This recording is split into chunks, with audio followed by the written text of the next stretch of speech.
Hérodote.net, Richard Fremder.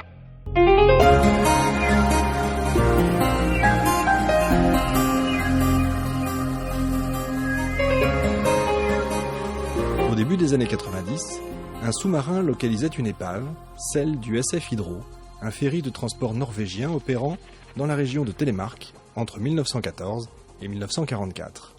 Et le chargement de ce ferry a été analysé, confirmant qu'il s'agissait bien de bidons d'eau. Mais d'une eau un peu spéciale, l'eau lourde. Pourquoi cette eau est si spéciale ? Oh, bien simplement, elle entre dans la composition, à la fin des années 30, de la bombe atomique. Et ce ferry ? Eh bien justement, on va y revenir, parce qu'à cet endroit du monde, en Norvège, loin de tout, durant la Seconde Guerre mondiale, va se livrer une extraordinaire bataille entre services secrets alliés et militaires allemands, la bataille de l'eau lourde.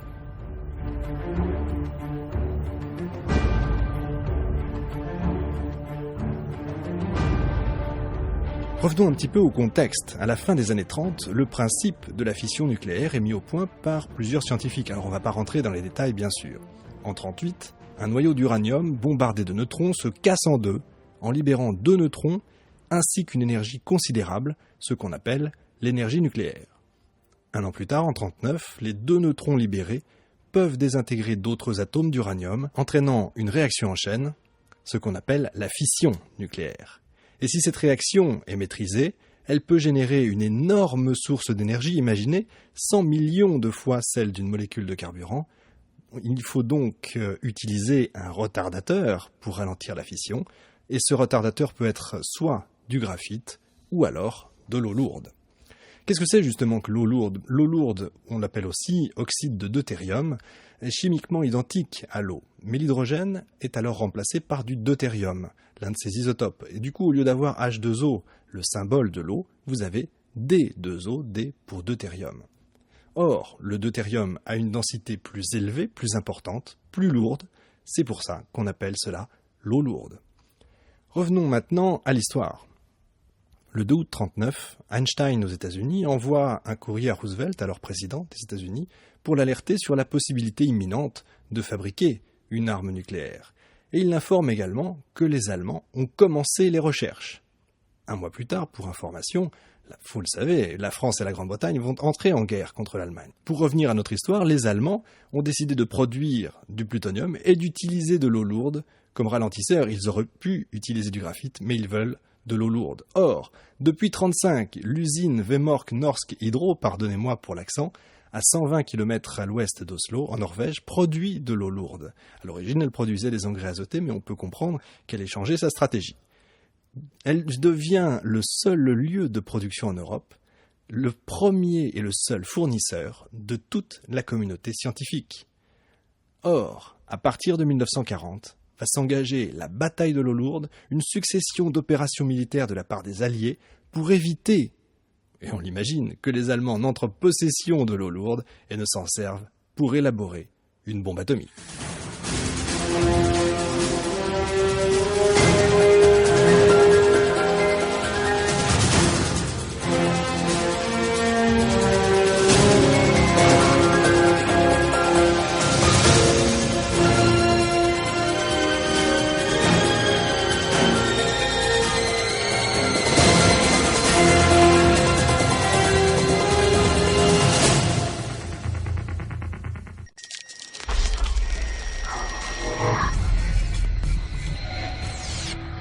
Ces événements se déroulent entre février et avril 1940.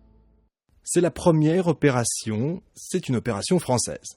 Nous sommes en février 1940 et Raoul Dautry, qui est ministre français de l'armement, charge le 2e bureau, vous savez le service de renseignement français, de récupérer 185 kilos d'eau lourde. C'est l'unique stock mondial.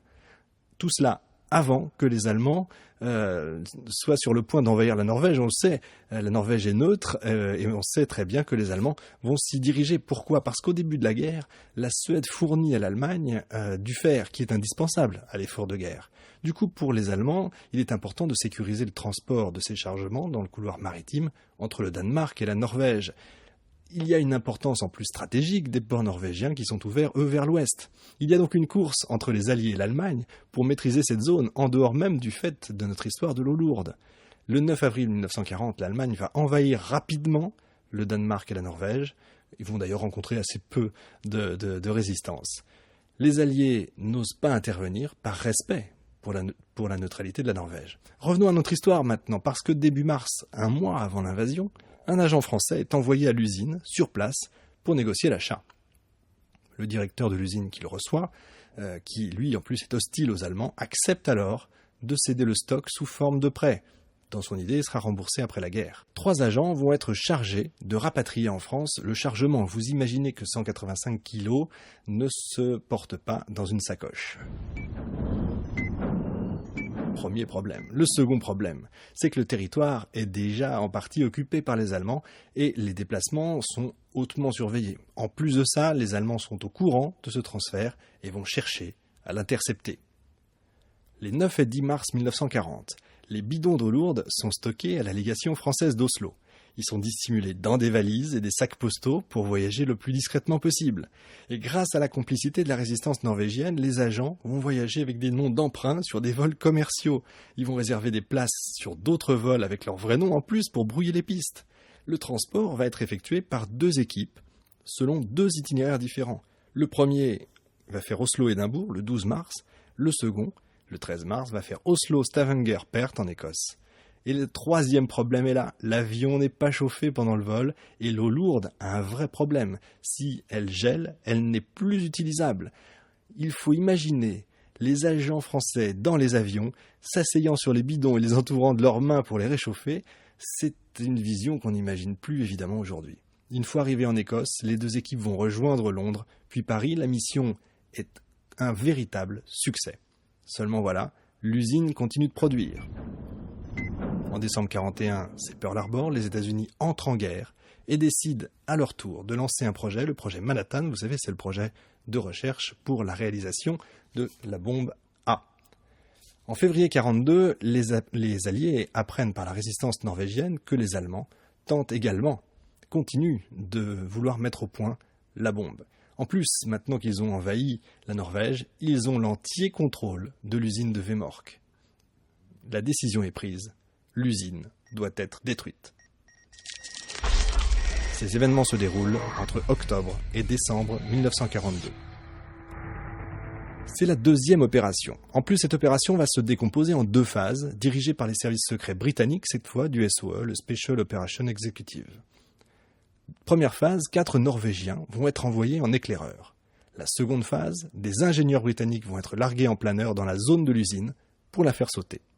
La première phase, c'est l'opération Grouse, le 19 octobre 1942. Un commando de 4 Norvégiens est donc parachuté à 15 jours de ski de l'usine. Pourquoi 15 jours ? C'est pour ne pas être repéré par les Allemands. Imaginez 15 jours, il faut comprendre, il faut voir le trajet qui s'effectue dans des conditions extrêmes. On est en octobre. Au barrage de Mosvatten, sur un lac à proximité de l'usine, ils retrouvent enfin un contact qui les met en relation avec Londres.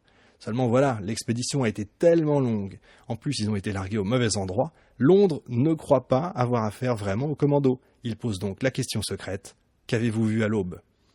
L'équipe, heureusement, donne la bonne réponse. 3 éléphants roses. La 2e phase peut donc commencer.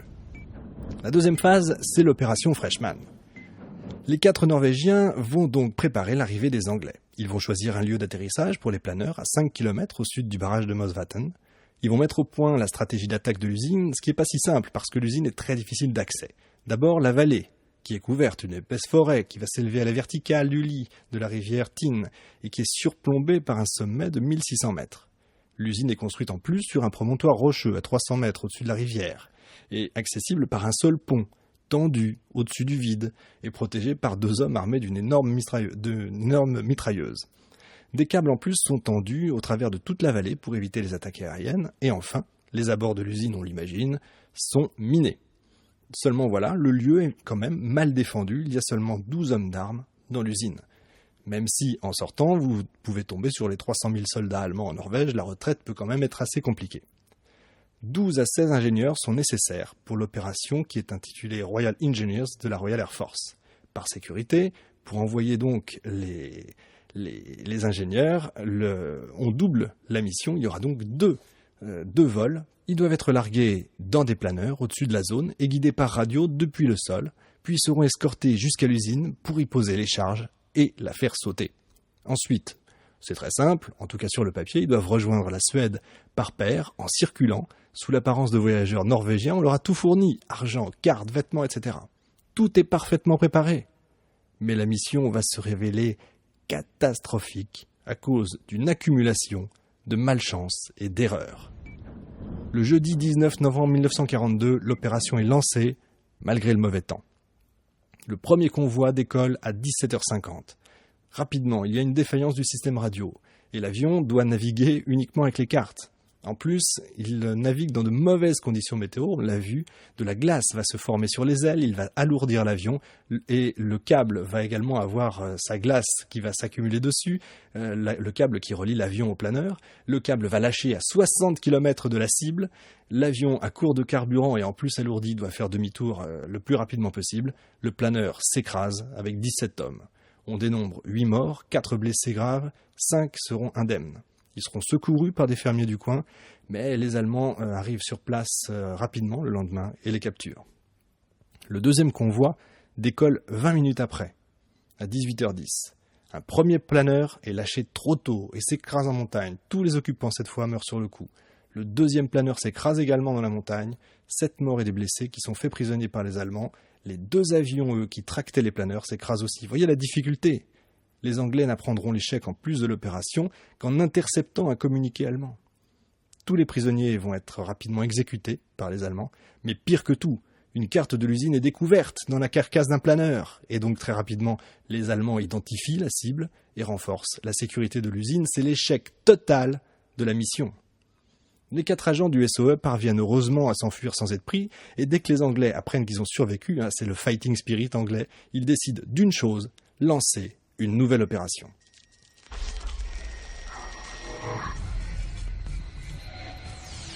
Ces événements se déroulent en février 1943. C'est la 3e opération, l'opération Gunnerside. Le mardi 16 février 1943, une équipe de 6 Norvégiens est parachutée dans la région de Telemark et retrouve l'équipe des 4 Norvégiens qu'on a vus tout à l'heure, rebaptisés Swallow, Hirondelle en anglais. Ensemble, ils vont préparer un assaut pour la nuit du samedi 27 février. Seulement, voilà, on l'a vu, la sécurité de l'usine a augmenté, notamment sur le pont. L'équipe va décider d'accéder à l'usine par le flanc en suivant une voie de chemin de fer et cette fois ils ne vont rencontrer aucun garde.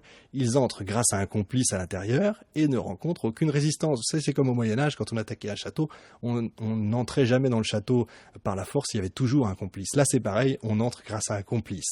Ils vont réussir à poser les charges sur les chambres à électrolyse utilisées pour la fabrication de l'eau lourde. Ils vont allumer les charges, se sauver sans avoir oublié de laisser une mitraillette anglaise sur place pour signer l'attentat et surtout innocenter les résistants norvégiens et leur éviter d'éventuelles représailles. Quelques minutes plus tard, les charges explosent et détruisent les chambres à électrolyse ainsi qu'un stock de 500 kg d'eau lourde. L'opération, cette fois, est un succès. L'équipe parvient à s'échapper sans être arrêtée. 5 vont skier sur 400 km jusqu'en Suède, il faut quand même se rendre compte de l'effort. 2 se rendent à Oslo et rejoignent la résistance norvégienne dans le réseau Milorg. 4 vont rester dans la région pour aider la résistance. La production d'eau lourde est arrêtée, mais seulement pour quelques mois, car elle reprend dès avril 1943. Une nouvelle attaque est donc immédiatement prévue. Ces événements se déroulent en novembre 1943. C'est la 4e et avant-dernière opération, et cette fois c'est un raid aérien qui est préparé par l'US Air Force. En novembre 1943, les Américains lancent ce qu'on appelle une attaque massive de 143 bombardiers B-17, les Flying Fortress, vous savez, ces forteresses volantes gigantesques qui vont larguer plusieurs centaines de bombes sur l'usine, mais manquent complètement leur cible et vont en plus faire 21 victimes civiles. Alors à ce niveau du récit, on peut être étonné de l'apathie assez relative des Allemands quand même devant l'acharnement allié pour ce qui peut être quand même considéré comme l'arme fatale dans cette guerre, l'arme atomique. Or, il faut bien se rendre compte d'une chose, c'est que l'Allemagne, malgré quand même son avancée technologique importante à l'époque, songez quand même que la Luftwaffe dispose déjà d'avions à réaction quand même. Eh bien, Adolf Hitler, lui, ne croit pas en la bombe. Ce n'est pas une priorité pour lui. Il est encore un stratège, on dirait, à l'ancienne, sans que ce soit péjoratif. Il ne mettra jamais les moyens adéquats pour la bombe atomique. Cependant, quand même, prévoyant d'autres attaques, eh bien, les Allemands vont décidé d'abandonner l'usine et de déplacer les stocks d'eau lourde en Allemagne. On prépare donc le chargement qui doit être transporté par ferry sur le lac Tyne, vous me voyez venir. Cette préparation est alors l'objet d'une nouvelle opération de sabotage de la part des Alliés.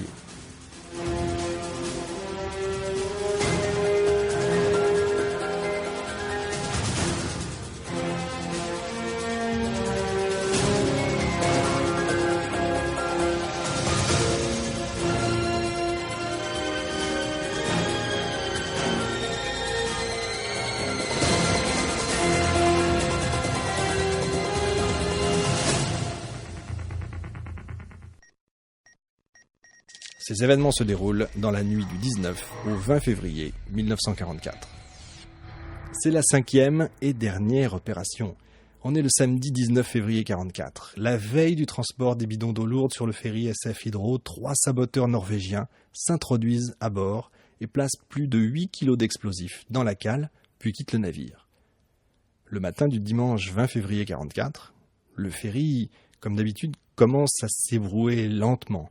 Il quitte le pont où se trouvent les rails servant à amener les wagons de marchandises. Il entame la traversée du lac entre les montagnes. Ce lac, paisible, à peine visible ce matin-là, surplombé d'une brume matinale, froide. Après quelques minutes, les charges explosent. Le ferry sombre par 430 mètres de fond, faisant de nombreuses victimes. L'eau devait être froide, la température extérieure était de moins 9 degrés. L'Allemagne ne mettra jamais au point la bombe atomique. Et près d'un an et demi plus tard, ce sont en fait les États-Unis qui feront la démonstration de leur force en larguant le 6 août 1945, vous le savez, la première bombe atomique sur Hiroshima. Comme je vous le disais en entamant cette émission au début des années 90, un sous-marin a localisé l'épave du SF Hydro et grâce à ça, l'analyse du chargement a été faite et a bien confirmé qu'il s'agissait de bidons contenant de l'eau lourde. En revanche, il semblerait que les quantités en jeu n'auraient jamais été suffisantes à l'élaboration d'une bombe. Cet épisode, la bataille de l'eau lourde, reste quand même, il faut le dire, une grande fierté, une des grandes fiertés du peuple norvégien, dont la bravoure des résistants a quand même été d'une importance capitale, on l'a vu dans la réussite de ces opérations. Rendons également hommage à toutes celles et à tous ceux qui ont vécu cette période, et je pense particulièrement à un passionné parti trop tôt et qui, il y a quelques semaines encore, me racontait cet épisode épique. Retrouvez-nous vite sur Hérodote.net, bien sûr, et sur notre page Facebook, podcast Hérodote.net. Devenez fan et nous pourrons échanger sur tous les sujets abordés. À la prochaine.